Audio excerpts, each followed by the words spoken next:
는 밖에서 본 한국 코너입니다. 국제문제평론가 인문결 연구소의 임상훈 소장, 어서 오십시오. 네, 안녕하십니까. 오늘 어떤 소식 살펴볼까요?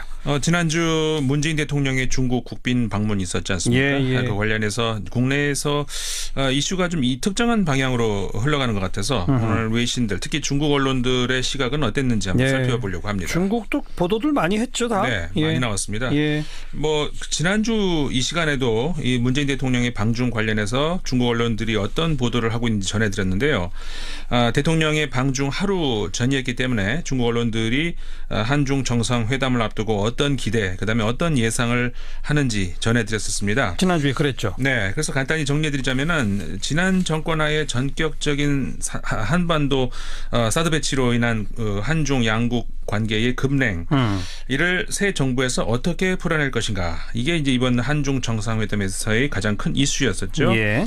그리고 그 다음에 한중 관계의 미래라고 할 수 있는 경제 무역 협력. 그렇죠. 그래서 이제 어떤 성과가 나올 수 있을 것인가, 이게 이제 중국 언론들의 그 반응이라고 정리해드렸는데, 이 당시에는 그 국내 언론들도 큰 차이가 없었죠. 네.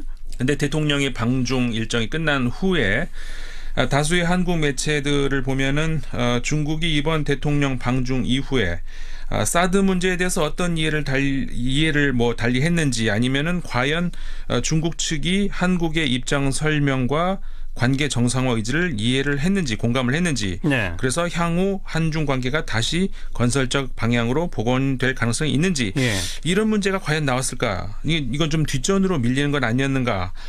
반면에 대통령이 혼자 밥을 먹었는지, 누구랑 먹었는지, 중국 왕이 외교부장이 대통령의 팔꿈치를 만졌니 어쩌니 이런 거, 이런 쪽으로 이 아까운 지면 전파가 집중이 되는 것 같아서 이게 시급한 외교 현안을 해결하기 위한 중국 방문이었는지, 무슨 그 한류 스타의 팬미팅 방문이었는지 좀 헷갈리는 그런 보도들이지 않나 생각이 됩니다. 국내 보도의 문제점을 좀 지적해 주셨고, 자, 중국 언론들은 그러면 먼저 사드 배치 이후에 급냉해진 양국 관계 복원됐다? 안 됐다? 어떤 보도를 합니까?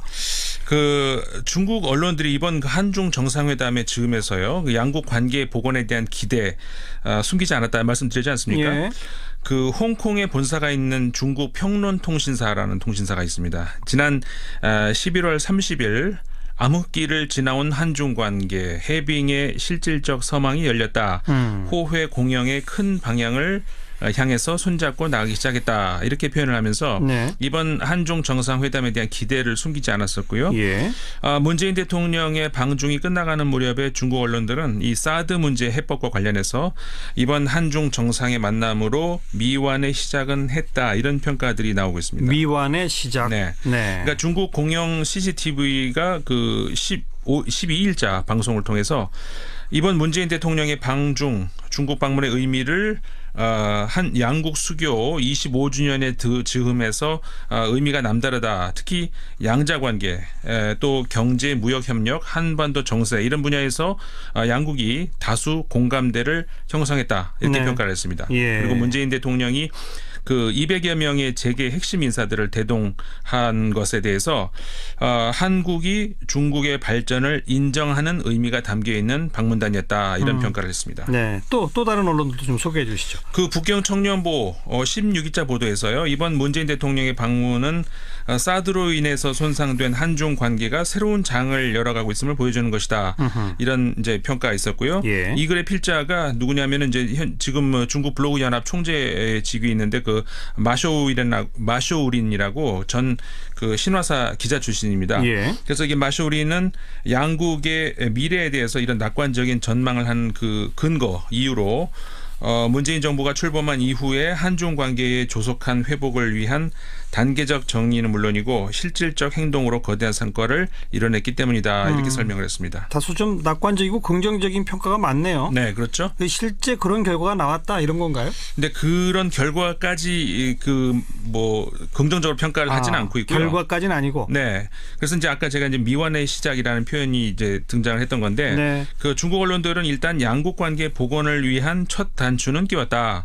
그러니까 앞으로는 이걸 어떻게 실무적으로 채워나가느냐가 남았다, 이렇게 이제 보고 있다는 거거든요. 그러니까 다시 말하면은 앞서 그 중국 평론통신사의 평가대로 한중 관계가 1년 3개월의 암흑기를 지나서 그 해빙의 기회를 맞았다는 건데요. 여전히 할 일은 많이 남았다 이런 평가입니다. 네. 그 16일자 중국 신경보에는 그 지린대학의 순싱제 국제관계학 전공 그 교수의 그 기고문이 실렸는데요. 네.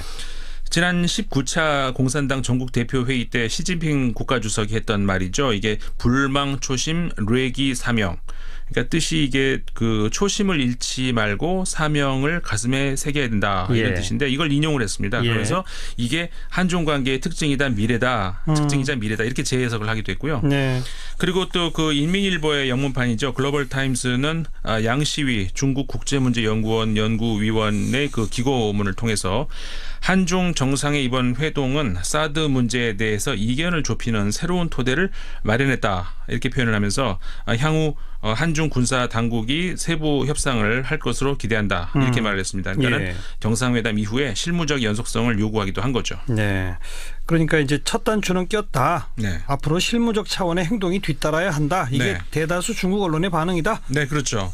그러니까 중국의 언론이나 전문가들은 양국 관계가 엄중해진 시기에 이번 문재인 대통령의 방중 시적절했다. 그러니까는 양국 관계 복원의 시동은 걸었으니까 이제 내용을 채우는 일이 남았다 이런 판단이라는 거죠. 그 외 대부분의 언론들이 유사한 판단을 하고 있는 건데 환구 15일자에는 이번 문재인 대통령의 방중 양국 사이에 단단한 얼음을 녹였다. 이제 미래지향적인 신형 한중 관계를 구축하자. 이런 표현이 있었고 글로벌 타임스 15일자에는 이번 한중 정상회담의 기세를 몰아서 북한을 협상 테이블에 올릴 수 있다. 이런 말이 나오기도 했습니다. 그리고 중국의 시나망 역시 15일자에서 문재인 대통령이 전례 없는 일을 해냈다. 이런 우호적인 감정을 보내준 데 대해서 감사를 보낸다. 이런 평가들이 있었습니다. 네. 방금 우호적 감정 보여준 데 대해 찬사를 보낸다. 이런 언급도 하셨는데 문재인 대통령이 이번에 왜 그 난징 학살 추모 행사에 대사도 보내고 또 직접 언급도 했고요. 중국 서민식당에서 식사를 하고 이런 것들에 대한 반응은 어떻습니까? 이번 중국 방문을 준비하는 과정에서 청와대 그다음에 외교부가 이 전통적인 의미에서의 외교뿐만 아니라 그 소위 공공 외교라고 하는 그러니까 말하자면 대민간 외교 측면도 굉장히 신경을 쓴 흔적이 보이는데요. 그 부분에 대해서 이 중국 언론들의 언급도 꽤 있었습니다. 국제문제 전문지 환구15가 15일자 보도에서 문재인 대통령이 난징 대학살을 언급하면서 동질감을 표명했다 이런 표현을 한 거나 그 전날 14일에 그 서민식당을 찾아가서 그 요티아오 뭐 또우장 이런 서민 음식의 식사를 하지 않았습니까? 그것과 관련해서 베이징 시민들에게 한 발짝 다가섰다 이런 평가들을 했습니다. 한 발짝 다가섰다? 네. 현지 소식들을 보면요. 그 국내 언론에서 말하듯이 중국 정부가 방치하고 대통령이 혼자 갑자기 식당에 가서 밥을 먹었다 이런 건 사실이 아니고요. 대통령이 갑자기 찾아간 게 아니라 사전에 수차례 우리 정부 관계자 그다음에 중국 외교부 관계자들이 그 식당에 갔다고 합니다. 가서 이제 사전 위생 상태를 포함해서 기타 철저한 점검을 했다고 하는데 그랬겠죠. 그 식당 주인은 그래서 이제 처음에는 이게 그 한국 대통령이 방문할 줄 몰랐다고 하고 나중에 그 VIP가 한국 대통령이었다는 사실을 나중에 알았다고 합니다. 그냥 VIP가 온다고까지만 얘기했나 보군요. 네, 그렇죠. 그래서 이제 문재인 대통령 방문 이후에 그 대통령 식사했던 그 메뉴를 그대로 만들어서 그 문재인 메뉴라고 이렇게 명명을 해서 판매를 한다고도 하는데 그 앞서 말씀드린 환구15에서 그 랴오닝 사회연구원의 류차오 연구원이 이런 인터뷰 내용이 이제 있었습니다. 문재인 대통령이 중국 인민들의 민심에 다가가기 위해서 준비를 많이 한 것 같다 이렇게 전하면서 이런 것들로 인해서 한중 관계 복원에 대한 자신감이 더 커졌다 이렇게 전하기도 했고요. 그러면서 환구15는 이를 문재인식 소프트 외교다 이렇게 지칭을 하기도 했습니다. 또 하나 이번 방중에 큰 주제가 바로 경제 무역 관련 부분 아니겠습니까? 거기에 대한 평가는 어떻습니까? 그 부분에 대해서는 이제 문재인 대통령이 리커창 중국 총리와의 회동 이것과 관련해서 이제 이야기들이 나오고 있는데요. 홍콩의 대공보는 그 16일 보도에서 문재인 대통령과 리커창 총리가 만나서 미래 산업 예를 들어서 인공지능이라든가 5G 그리고 빅데이터 이런 신흥 분야의 협력을 합의했고 바로 직후에 그 중국의 공무원에서 장수, 산둥, 광둥 이런 그 삼성의 그 한중 그 산업 협력 단지를 조성하는 그런 내용의 문건을 공개했다 이렇게 보도를 하기도 했습니다. 예. 그리고 문재인 대통령이 방중에 앞서서 이제 지난주에도 말씀드렸습니다만은 그 대통령의 충칭 방문 두 가지 의미가 있다 말씀드렸었는데 네. 그 대한민국 정통성에 관한 문제 그러니까 대통령 자격으로 충칭 대한민국 임시정부 청사를 방문했던 것.